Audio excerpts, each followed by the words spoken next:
On a very hot day here in Australia, if you live somewhere near the coast, it's very refreshing when a cool sea breeze blows in and displaces the hot wind off the land. It's very refreshing. It's reviving. It's invigorating. And in the same way, on a very cold day, and you come inside and you're freezing cold and there's a big log fire burning, and you can come and stand in front of the log fire and feel that warmth affecting your body and warming up your body. It's just so good. It's such a pleasurable experience.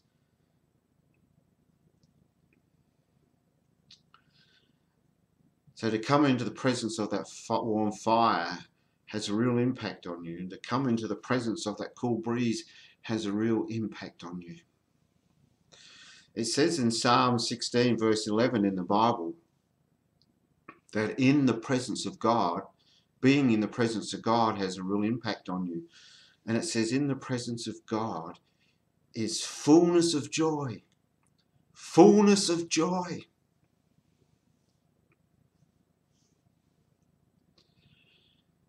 If you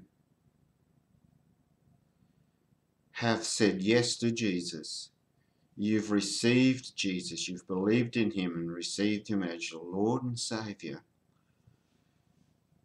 God comes to you and makes his home with you, he says. He comes to you and lives in you, and you live in him. And he's promised that he will never, ever, ever leave you or forsake you. So, you are in the presence of God all the time. And in his presence is fullness of joy.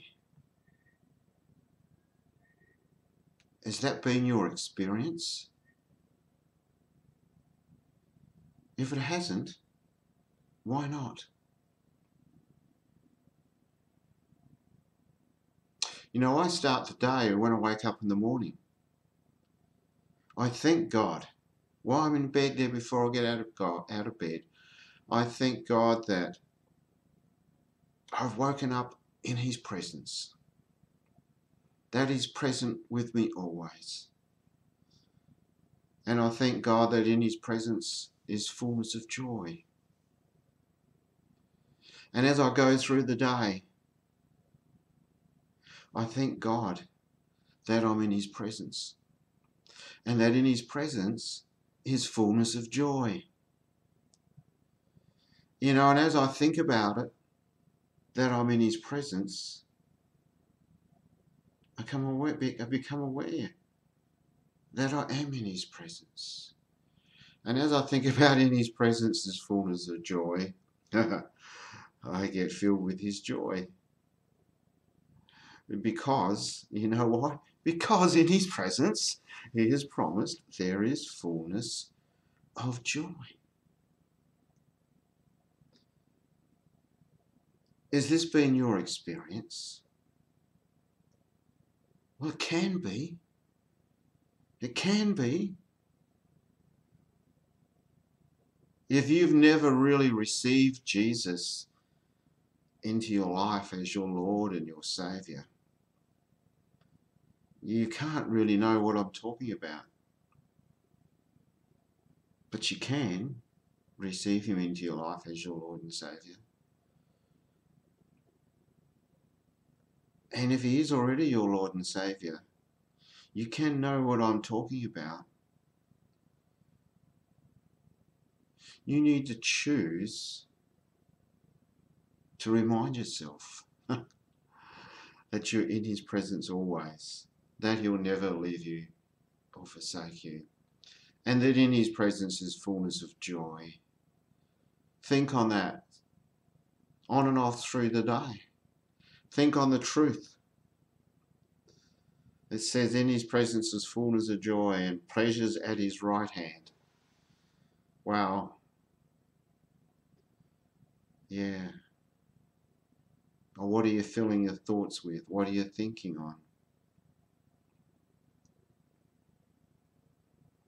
You know, your thoughts make a big difference.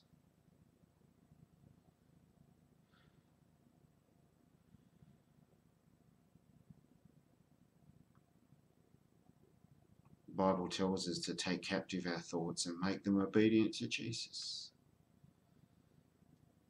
It says in Proverbs that be careful how you think. Your life is shaped by your thoughts. We can be in the presence of God and our mind and our thoughts be so full of other things that we don't even realize we're in his presence.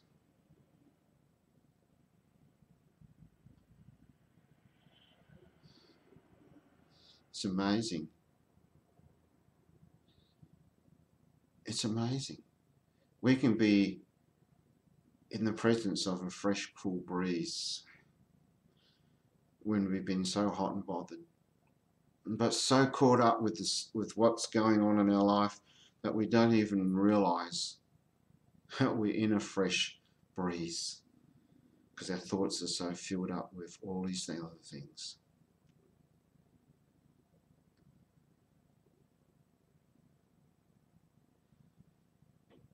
Brother Lawrence, who lived hundreds of years ago, said he'd learned what it was to recognize the presence of God with him all the time.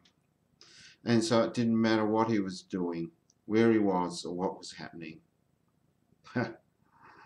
He said it was all the same to him. It was all knowing the joy of being in God's presence wherever he was and whatever he's doing. You know, that can become your experience too.